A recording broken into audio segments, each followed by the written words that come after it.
this is something that really means a lot to me, meaning like leadership through mentorship is something I truly believe in. And I'm really impressed with what you all put together and impressed with the ambition really of every generation that comes after.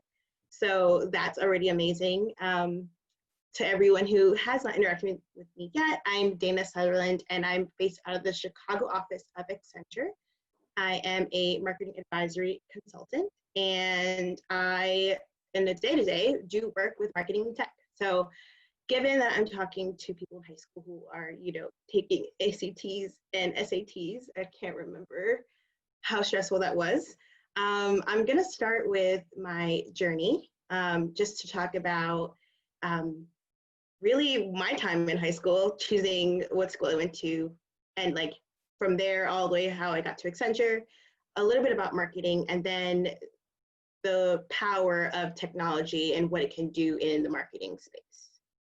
So we'll start with a little bit about me. I am from Summit, New Jersey. It's I'd say, fairly small town in northern New Jersey, and I was honestly not sure what I wanted to do when I went to college.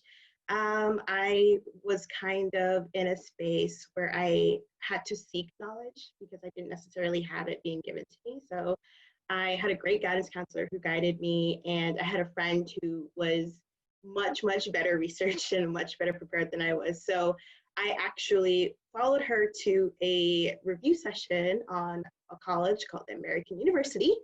And that's how I got connected with the school, and that's actually where I ended up going. So sometime in high school, I had attended a accounting leadership institute hosted by PwC. And because of that, I thought that I wanted to study accounting. I was really set on it. When I applied to AU, I declared my major as accounting. My freshman year of college, I took both 2 classes of accounting and realized that that wasn't for me. So I actually switched to undecided, undeclared, and I want to say that's where my journey really started, because I was in college to explore, to learn, and figure out where I went. I knew I wanted to be in the business school, but I didn't know what that would be exactly. I was just still figuring it out. So in my sophomore year of college, I actually discovered MLT, which is Management Leadership for Tomorrow. And it's geared towards people who identify as Black, Latinx, or Native American. And it provides resources, professional development programs, coaching, essentially to prepare us and set us up for success and to interact with big tech or consulting firms or some other organizations that they partner with, so that we could get exposure and make sure that we're prepared to do well in the workforce. In my junior year of college, I had the privilege of studying abroad in Spain, and that was actually when I had the most exposure to marketing. So this is where my marketing journey starts.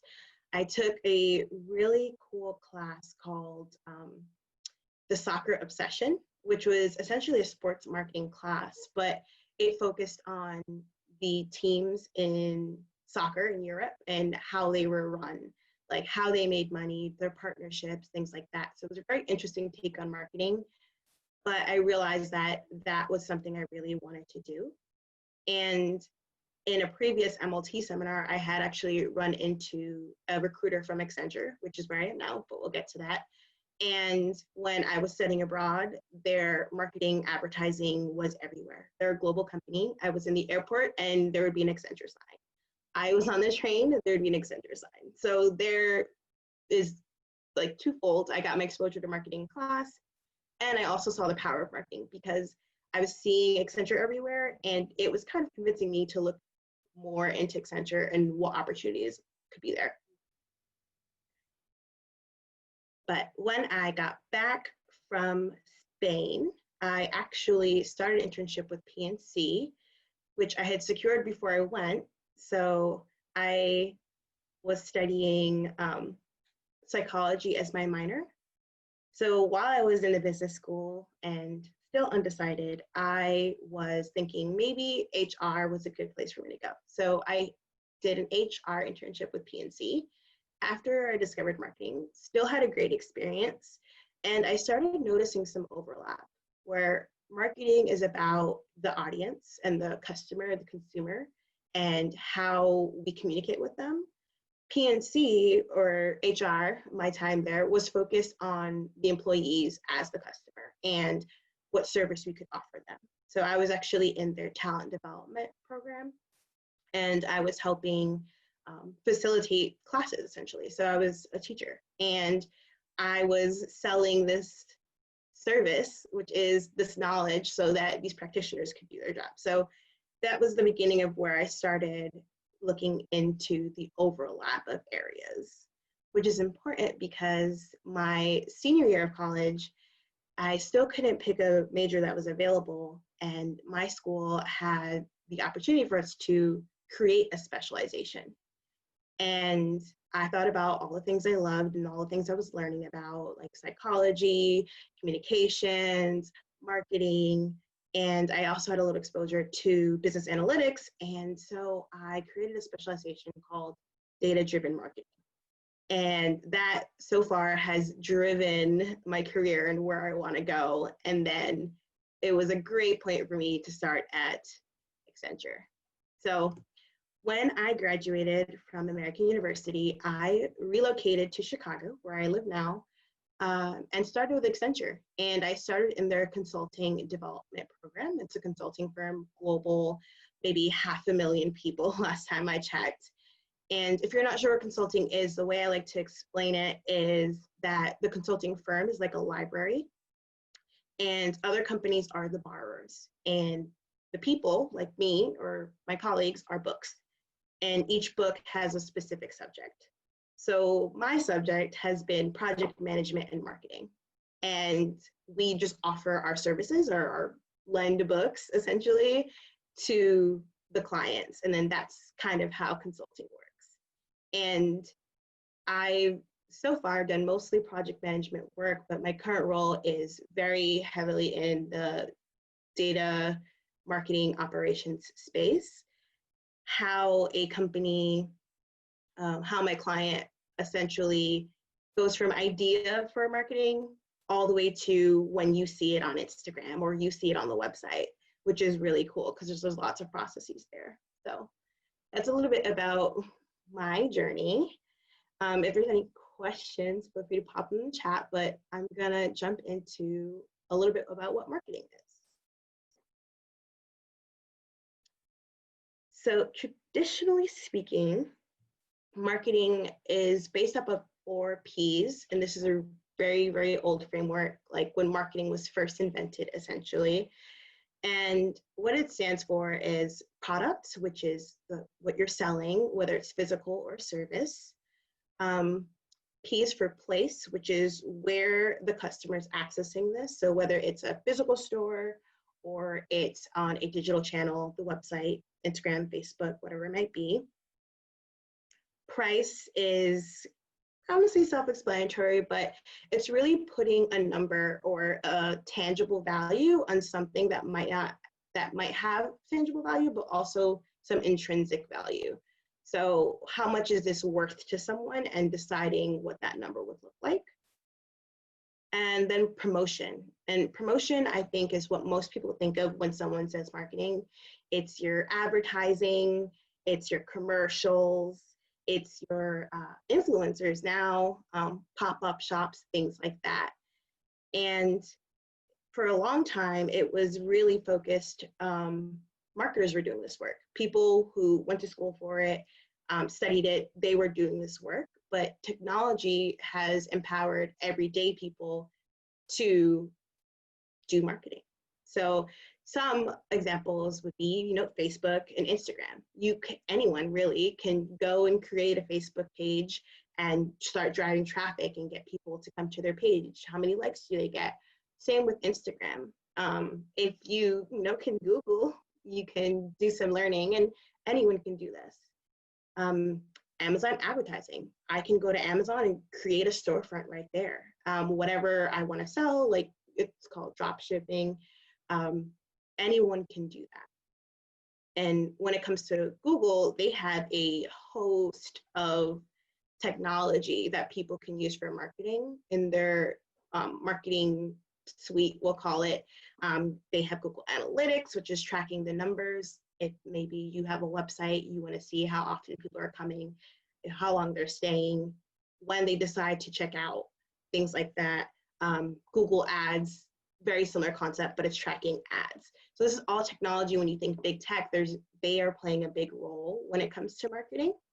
And this is all on like the consumer side, empowering you to be marketers, but big tech is also heavily involved on the back end. So the part that you don't see, and that's with tools like Adobe. They have the marketing experience manager, or the marketing cloud, which includes Adobe Experience Manager. Adobe Creative Cloud is your Photoshop, your Illustrator. So what the graphic designers are using to create the content and those very beautiful pieces of art, really, like advertisements that you see on your newsfeed or on a billboard or the side of a building. And Salesforce, another big name in big tech, very important for marketers and salespeople. They are heavily in the customer relationship management space. So all of the customers you have, they're sitting in a database, a very long list essentially, and it's just managing all the points of connection with these customers.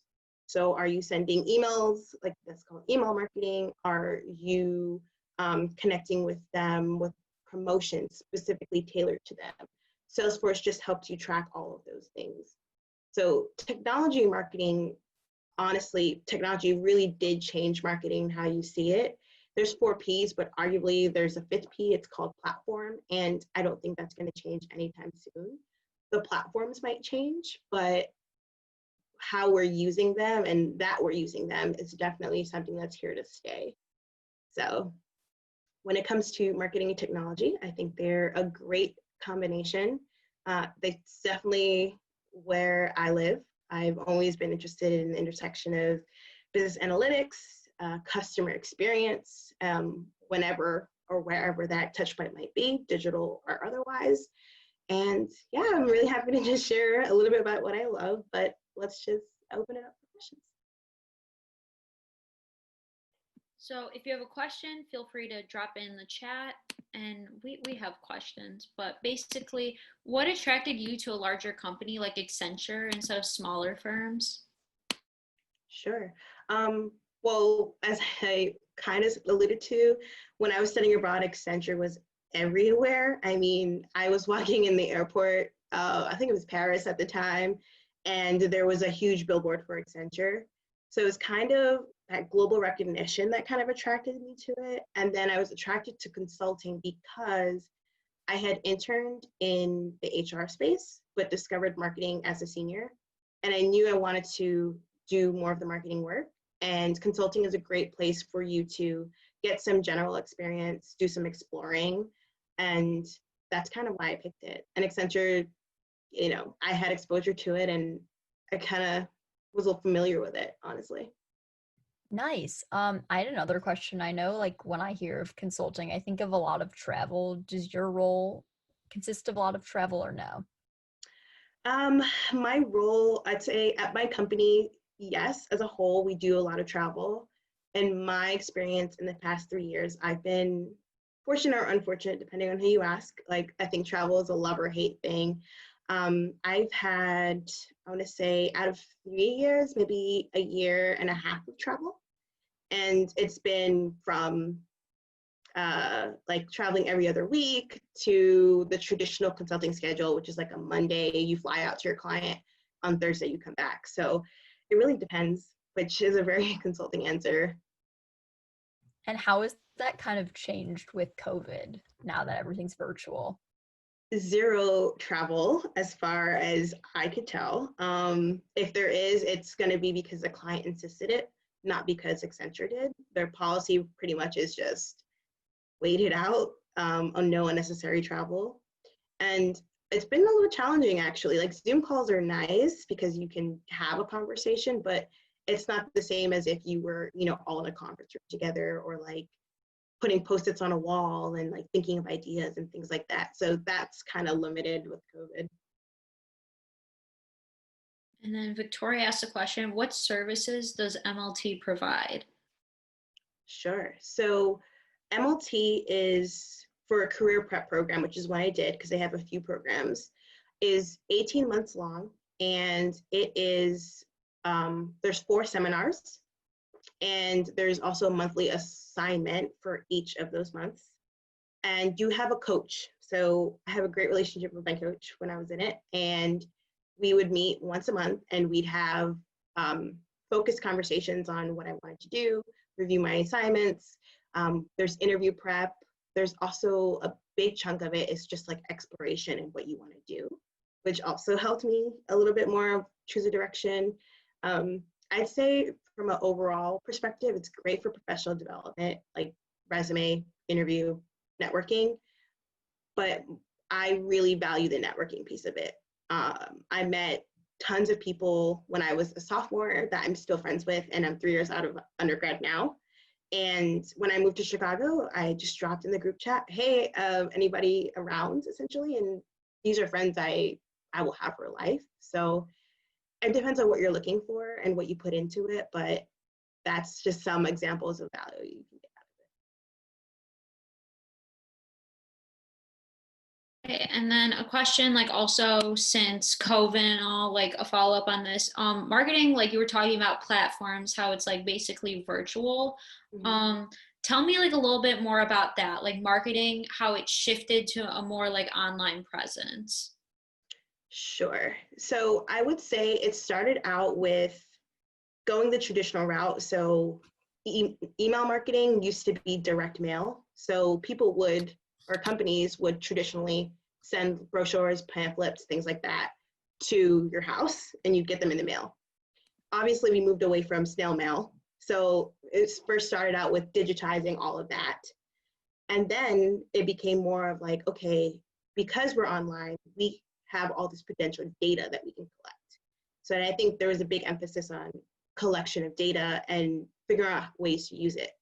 I think in the last couple of years, there's been a lots of use in geotags, for example. If you go shopping at, I don't know, Uniqlo and you have the app on your phone, it might pop up when you're there. Like that's a way that it's changed.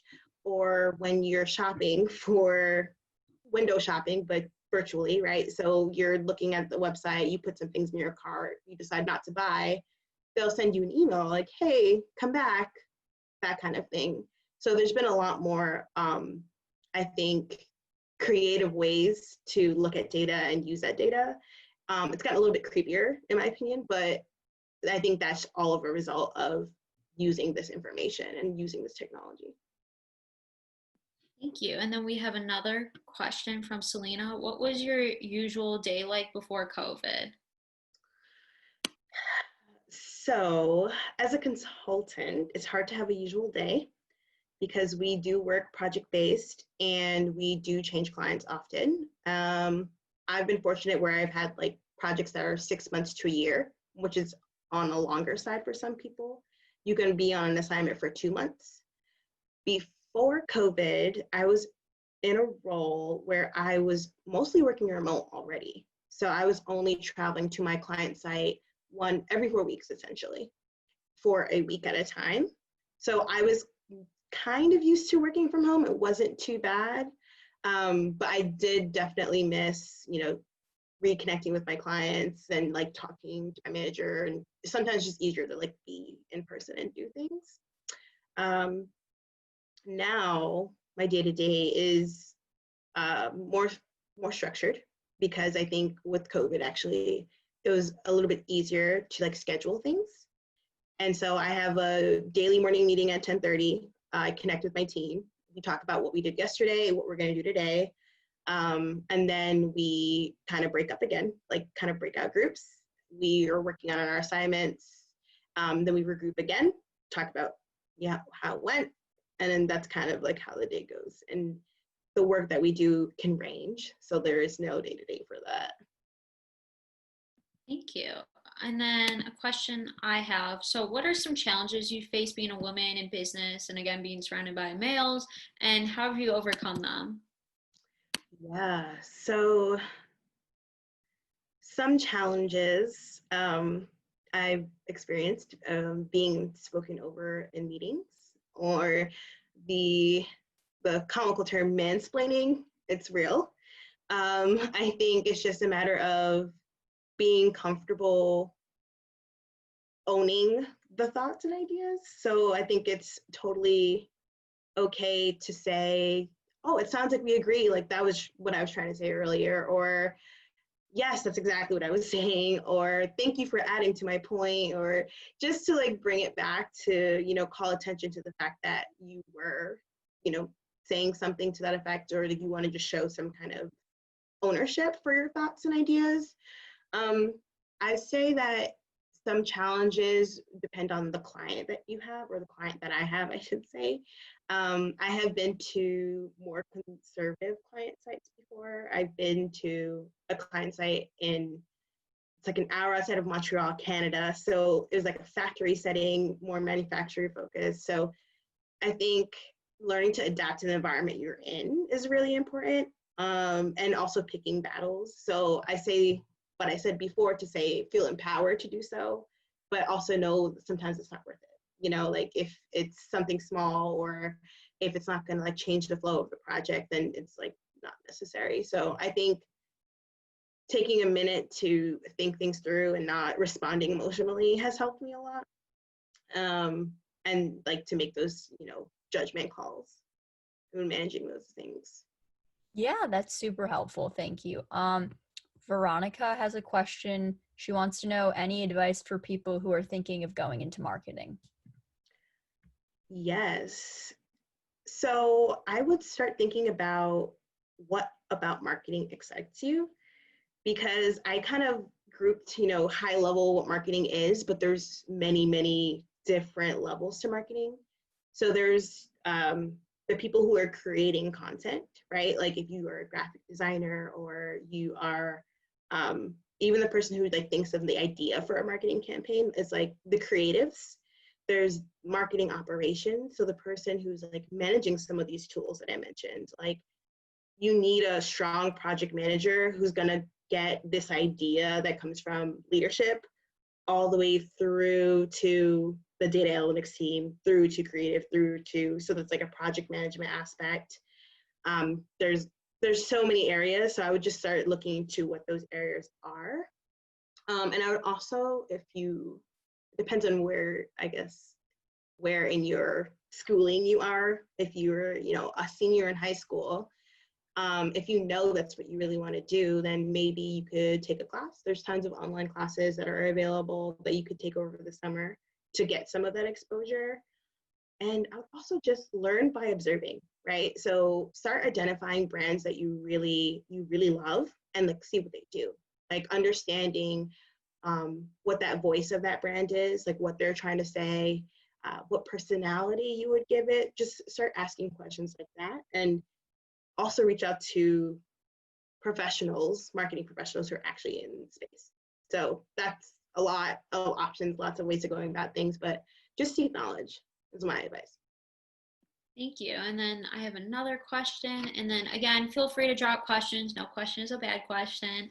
How has your identity, not just being a woman, but a woman of color, affected your overall outlook on work ethic, goals, challenges, and so forth? Yeah, that's really challenging. It's challenging. It's definitely a conversation right now. It's always been a topic of conversation, especially for people of color. But I think it's a conversation that is much larger right now, like given how the summer has gone, given where we are right now.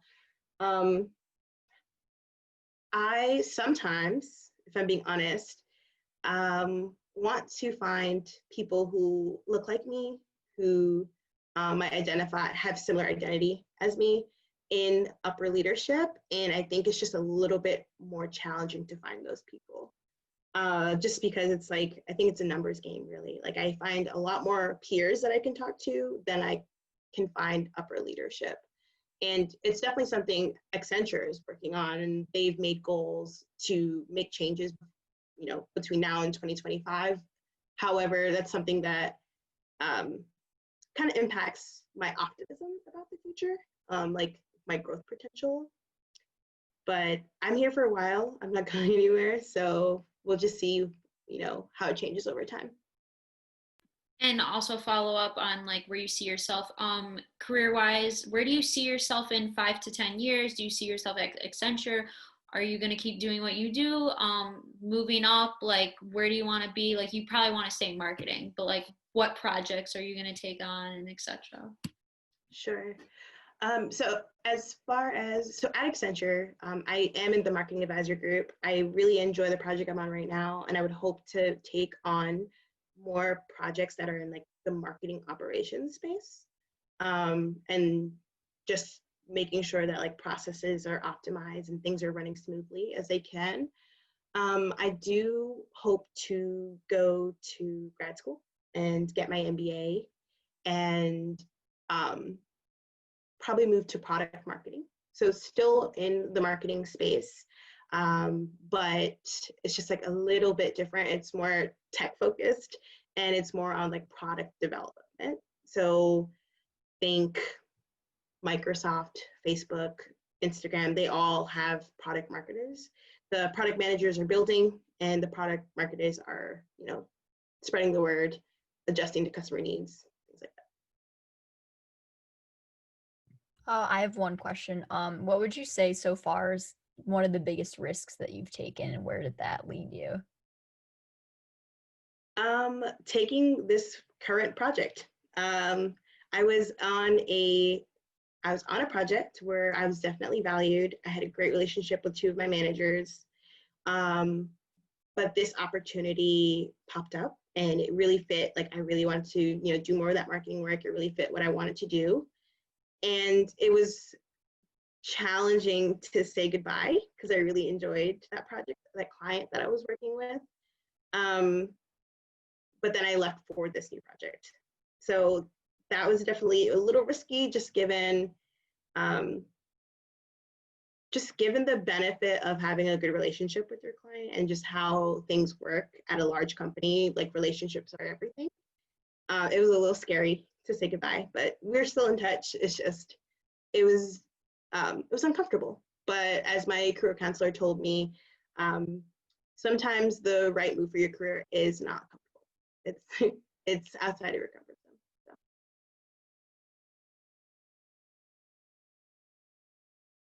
And I have a question. So what advice would you give to girls who are passionate about business and are considering going into marketing, whether it be unsure or they're dead set on marketing?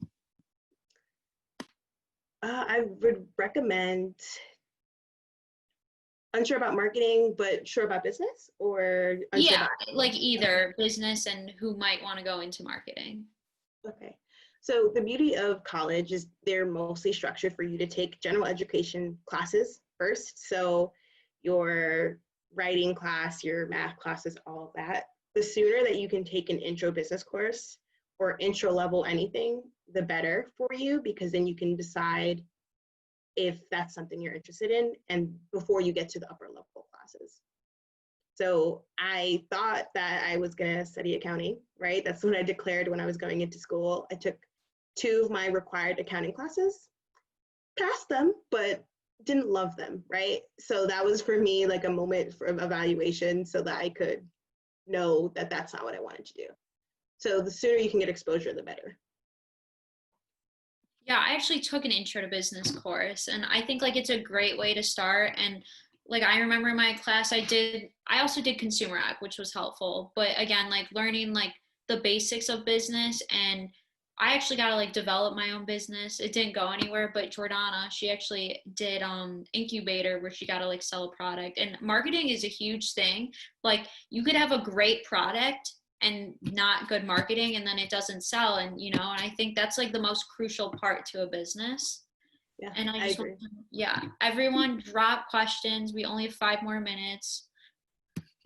And Jordana, tell me about that class. Yeah, I can I can talk about that but I don't know if anyone's high school has this class. At my school it's called incubator. So essentially you get to develop a product over the course of a year. You work with a team that you choose, and then you take the product to market. So right now my product is being manufactured, and we're working on kind of selling to retailers. So it was a super cool opportunity to kind of like delve into entrepreneurship. And I saw a lot of the marketing aspects. Marketing is very hard, and it's hard to get people to want to buy a product. Yeah, no, that sounds like a great opportunity in high school. Like, I didn't even know what an incubator was. So it's really, really cool. That's super cool. Thank you. And just like one last question, I'm a little curious. Like, have you ever, like, of course you're very good at your job, but I'm wondering if you've ever had like a product that like you were like stuck on marketing. You're like, I don't know how to market this. I don't know the demographic. And like, what were ways you went about it to help sell the product?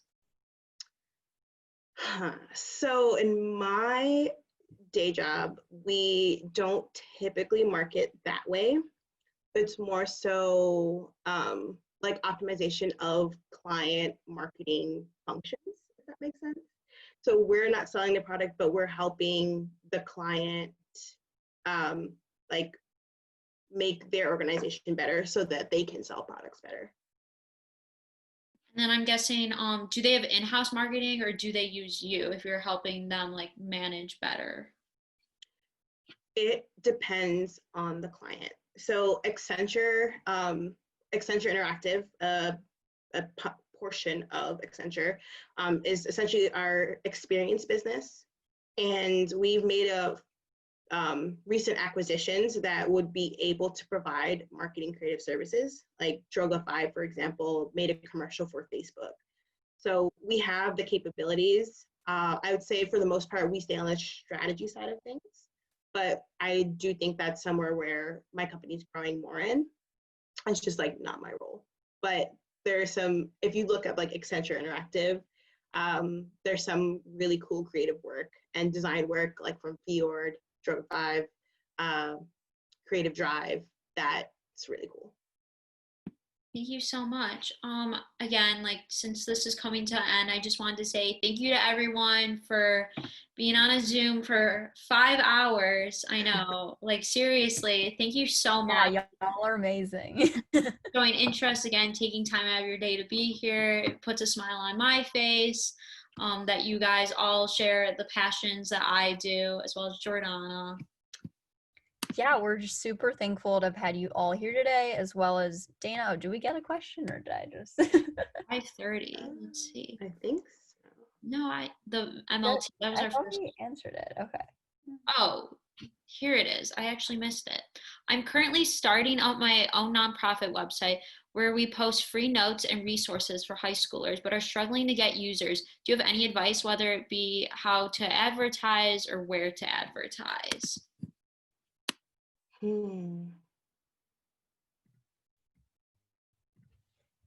That is tough. See, that was the best question. That's why it's last. I'd say work backwards. So here's some questions to think about before thinking about the plan, so to speak. Who your audience is and where they spend their time, and how best to appeal to that audience. So if, I'll give an example. If I were a seafood restaurant, I would think maybe people who are on vacation in Miami would probably want to come to my seafood restaurant, right? So a good place for me to think about positioning myself is on like TripAdvisor, where people are looking for vacation destinations, right? So I would work backwards. And if you were a high school student, which you are, where do you look for information? Like, where did you look first? And then see if you can position your information where you would look first. And also, like Jordana and I have experience in this. We run our own club. I would recommend, again, starting with Instagram, networking to people who've done the same thing and partnering with them. Because, like, if someone's promoting something, you're promoting a similar thing, or it could be different. If you're going towards the same demographic, which I'm guessing is like high school students, teens, like trying to get active, like people are willing to get together because someone might have this area covered and another person might have this area covered. If you guys partner, you have like the entire area covered. So definitely on Instagram, reaching out to other nonprofits with similar mission statements or demographics. And LinkedIn is a good place to start.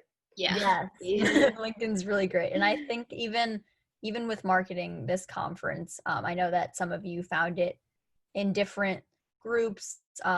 For example, Built by Girls, which is a community for women and non-binary people who are pursuing careers in tech. So just, promote your organization in circles that people would have common interests with it. Yeah. Let's see, do we have any other questions? Thank you. Yeah, sorry. Thank you so much again. And I think this is the end of the conference. I will see everyone on Saturday, October 17th at 1 p.m. Our last and final day. We're going to be talking about business and beauty. So if you're interested in beauty, I have my Florence by Bobbi Brown. It's by Mills. Okay. I actually got this today for the conference next week. But I just wanted to thank everyone. I'm going to pass on to Jordana. Yeah, just thank you so much, everyone, for coming out today. I hope it's been really an impactful day of programming for everyone. We really appreciate those of you who were able to stick around for all these hours. Your dedication does not go unnoticed.